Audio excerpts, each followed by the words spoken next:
Hello friends, welcome to my channel. இன்றைக்கி வீடியோவில் பார்த்தீங்கன்னா இட்லி, தோசை, சப்பாத்திக்கு பொதுவாக ஒரு டிஃப்ரெண்ட்டான ரெசிபி பார்க்கலாம் வாங்க. குட்டீஸுங்க, பெரியவங்க எல்லாருமே விரும்பி சாப்பிடுவாங்க. ஒரு 2 சாப்பிட்டா போதும், வயிறு வந்து நல்லாவே ஃபுல்லாயிரும். அதாவது ஒரு ஃபில்லிங்கான ரெசிபின்னு செய்யலாம். டேஸ்ட்டும் சூப்பராக இருக்கும்.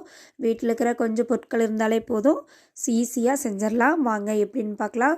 நம்ம சேனலுக்கு நீங்கள் புதுசாக இருந்தீங்கன்னா மறக்காமல் சப்ஸ்கிரைப் பண்ணிவிட்டு கூடவே பெல் பட்டனையும் கிளிக் பண்ணிடுங்க. ஒரு பவுல் எடுத்துக்கலாம். அதில் 1 கப் அளவுக்கு கோதுமை மாவு, அதாவது நான் வீட்டில் அரைச்ச மாவு, கடைகளில் வாங்கின மாவு எது வேணாலும் எடுத்துக்கோங்க. கூட வந்து 1/2 டீஸ்பூன் மஞ்சள் தூள், 1/2 டீஸ்பூன் வந்து மிளகாய்த்தூள், குழம்பு மிளகாய்த்தூள் கூட நீங்கள் ஆட் பண்ணிக்கலாம்.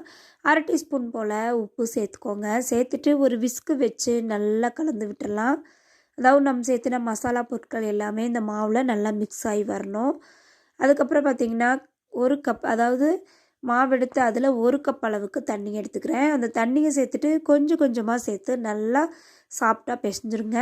கண்டிப்பாக வந்து 3/4 கப் தண்ணி வந்து இதுக்கு தேவைப்படும். நல்லா இது போல் சாஃப்டாக பிசைஞ்சிட்டு ஒரு அரை மணி நேரம் அப்படியே அதை மூடி வச்சிடலாம். இதுக்கு வந்து நம்ம உள்ளே வைக்கிற ஸ்டஃபிங் ரெடி பண்ணிக்கலாம் வாங்க. ஒரு கடாயில் வந்து 2 டேபிள் ஸ்பூன் ஆயில், 1/4 டீஸ்பூன் கடுகு சேர்த்துக்கிறேன். கடுகு வெடித்து வந்ததையுமே ஒரு பெரிய வெங்காயத்தை நல்லா பொடுசாக கட் பண்ணியிருக்கிறேன், அதை சேர்த்து நல்லா வதக்கி விட்டுடலாம். காரத்துக்கு பார்த்திங்கன்னா 2 பச்சை மிளகாயை நீள்வாக்கில் கட் பண்ணி சேர்த்துருக்குறேன். சேர்த்துட்டு நல்லா வதக்கி விட்டுருவோம். நீங்கள் இந்த ஸ்டேஜில் விருப்பப்பட்டீங்கன்னா கேரட், பீன்ஸ், பீட்ரூட் எல்லாமே வந்து பொடுசாக கட் பண்ணிக்கோங்க. இல்லைன்னா கேரட், பீட்ரூட் வந்து காய் துருவிட்டு கூட இது கூட சேர்த்துக்கோங்க. பாருங்கள், நல்லா வந்து வதங்கி வரட்டும். நான் வந்து ரொம்ப சிம்பிளாக வந்து வெங்காயம், பச்சை மிளகா, கொஞ்சமாக மசால் பொருள் சேர்த்து வதக்கி நான் ஸ்டஃப்பிங் பண்ணியிருக்கிறேன். பாருங்கள், நம்ம சேர்த்த வெங்காயம், பச்சை மிளகாயெல்லாம் நல்லா வதங்கிச்சு. இந்த ஸ்டேஜில் பார்த்தீங்கன்னா ஒரு 1/2 டீஸ்பூன் போல் கரம் மசாலா சேர்த்துக்கிறேன். சேர்த்துட்டு நல்லாவே வதக்கி விட்டுருவோம். நம்ம சேர்த்த வெங்காயம் வந்து இந்த மசாலா கூட சேர்ந்து நல்லா வந்து லைட்டாக கலர் சேஞ்ச் ஆகி வரும். அது வரைக்கும் நம்ம வறுத்து விட்டுடலாம். அடுப்பு கண்டிப்பாக வந்து சிம்மில் வச்சுக்கோங்க. இப்போ பார்த்திங்கன்னா இந்த மசாலுக்கு தேவையான கொஞ்சமாக, அதாவது ஒரு 1/4 டீஸ்பூன் மஞ்சள் தூள், 1/2 டீஸ்பூன் உப்பு சேர்த்துக்கலாம். ஏன்னா நம்ம மேல் மாவுலேயே வந்து உப்பு சேர்த்துட்டோம், அதனால் மசாலா கலவாக சேர்த்தா போதும். சேர்த்துட்டு நல்லா வதக்கி விட்டுருவோம். பாருங்கள், ஆயில் வந்து நான் கம்மியாக தான் யூஸ் பண்ணியிருக்கிறேன். நீங்கள் விருப்பம் இருந்தால் இன்னொரு டீஸ்பூன் கூட சேர்த்துக்கோங்க. அவ்வளோதான், ஸ்டஃபிங் ரெடி ஆகிடுச்சு. அது அப்படியே ஓரமாக இருக்கட்டும். இப்போ அரை மணி நேரம் ஊற வச்சுருந்த மாவை வந்து இது போல் ஒரு முறை நல்லா பிசைஞ்சு விட்டுட்டு கையால் எடுத்து உருண்டைகளாக முதல்ல நம்ம ரெடி பண்ணிக்கலாங்க. மாவு வந்து இந்தளவுக்கு சாஃப்டாக இருக்கணும். நீங்கள் வீடியோவில் பார்த்தீங்கனாலே தெரியும். இது போல் 4 உருண்டை எனக்கு வந்துச்சு. அதை ரெடி பண்ணி வச்சுட்டு கொஞ்சமாக கோதுமை மாவு ஒரு தட்டில் வச்சு நம்ம மாவை வந்து இதில் டிப் பண்ணிக்கலாம்.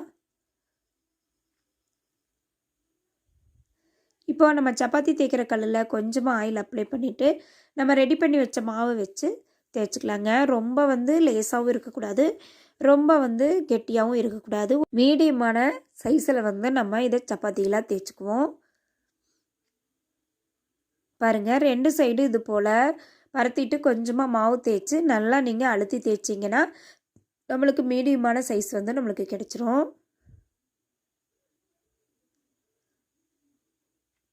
பாருங்கள், நீங்கள் மாவு வந்து எந்த அளவுக்கு சாஃப்டாக பிசைறீங்களோ அந்த அளவுக்கு வந்து நம்ம தேய்ச்சாலே சூப்பராக வரும். அவ்வளோதாங்க, சூப்பராக நம்ம வந்து இந்த அளவுக்கு நம்ம ரெடி பண்ணியாச்சு. இன்னும் இதில் வந்து நம்ம ஸ்டஃபிங் வச்சுக்கலாம். வீடியோவில் பார்த்தீங்கனாலே தெரியும் எந்த அளவுக்கு வந்து நான் வந்து கெட்டியாக தேய்ச்சிருக்கேன்னு சொல்லிட்டு.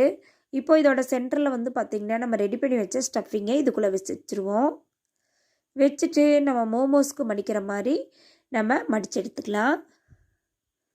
பாருங்கள், வீடியோவில் காட்டிக்கிற மாதிரி இது போல் ட்ரை பண்ணிவிட்டு இனி வந்து மறுபடியும் நம்ம சப்பாத்தி கல்லில் வச்சு நம்ம லைட்டாக தேய்ச்சி விட்டுடலாம். ரொம்ப லேசாக தேய்ச்சிங்கன்னா உள்ளே வச்சுருக்க ஸ்டஃபிங் எல்லாம் வெளியே வரக்கு வாய்ப்பு இருக்குது. ஓரளவுக்கு மீடியமான சைஸுக்கு இது போல் தேய்ச்சி எடுத்துக்கோங்க. அவ்வளோதான், இது போல் நான் எல்லாத்தையுமே ரெடி பண்ணிட்டேன். இப்போ தோசைக்கல் ஹீட் பண்ணிவிட்டு லைட்டாக ஆயில் அப்ளை பண்ணிவிட்டு நம்ம ரெடி ஸ்டஃபிங் வராதவை இதில் சேர்த்துருவோம். அடுப்பை வந்து நீங்கள் சிம்மில் வச்சுக்கோங்க. நம்மளுக்கு உள்ளே இருக்க ஸ்டஃபிங்கெல்லாம் நல்லாவே வெந்து வந்துருச்சு. நம்ம மேலே இருக்கிற மாவு மட்டும் நல்லா வேகணும். நம்ம வந்து மீடியம் ஃப்ளேமில் வச்சிங்கன்னா கூட லைட்டாக கருகிரும். அதனால் லோ ஃப்ளேம்லேயே வச்சுட்டு நீங்கள் நல்லா வேக விட்டு எடுத்துக்கோங்க. ஒரு புறம் வந்ததையுமே இன்னொரு புறமும் திருப்பி போட்டுடலாம். பாருங்கள், திருப்பி போட்டு லைட்டாக ஆயில் அப்ளை பண்ணிக்கோங்க. அவ்வளோதாங்க, சூப்பராக வந்து நம்மளுக்கு நல்லா வெந்து வந்துருச்சு. உங்களுக்கு வீடியோவில் பார்த்தீங்கனாலே தெரியும்.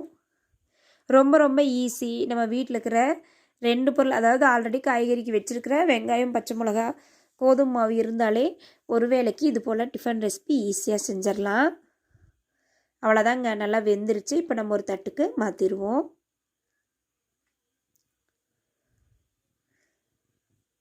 இது போல் மீதம் இருக்கிற ஸ்டஃப்டு பராத்தாவையும் சேர்த்து நம்ம வேக வச்சு நல்லா எடுத்துக்கலாம். வேலைக்கு போகிற பெண்கள் வந்து டெய்லி வந்து இட்லி, தோசை, சப்பாத்தின்னு டெய்லி செஞ்சு போர் அடித்தா இந்த மாதிரி ஒரு வேளைக்கு டிஃபன் செஞ்சுருங்க. ஈஸியாகவும் செஞ்சிடலாம். ஒரு அரை மணி நேரம் வேலை கூட தான் ஆகும். ஒரு 4 பேர்த்துக்கெல்லாம் சட்டுன்னு ரெடி பண்ணிடலாம்.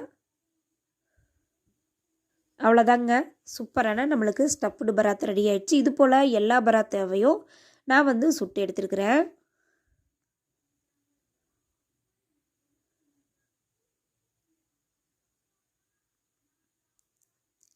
பாருங்கள், சூப்பரான ஈஸியான கோதுமை மாவு ஸ்டஃப்டு பராத்தா ரெடி ஆயிடுச்சு. ட்ரை பண்ணி பாருங்கள். இந்த வீடியோ பிடிச்சிருந்தா சேனலை மறக்காமல் சப்ஸ்கிரைப் பண்ணிடுங்க. லைக் பண்ணுங்கள், ஷேர் பண்ணுங்கள், கமெண்ட் பண்ணுங்கள். அவ்வளோதான், பாருங்கள், சூப்பராக மேலேயும் நல்லாவே வெந்து வந்திருக்கு. உள்ளே இருக்கிற ஸ்டஃபிங்கும் சூப்பராகவே ரெடியாக இருக்குது. டேஸ்ட்டும் சொல்லவே வேண்டாம், செம சூப்பராக இருந்துச்சு. ட்ரை பண்ணி பாருங்கள். 2 சாப்பிட்டீங்கனாலே வயிறு வந்து நல்லா ஃபில்லிங் ஆயிரும். வெயிட் லாஸ் பண்ணுறவங்களுக்கு இது ஒரு அருமையான ரெசிபின்னு கூட சொல்லலாம். Thank you for watching.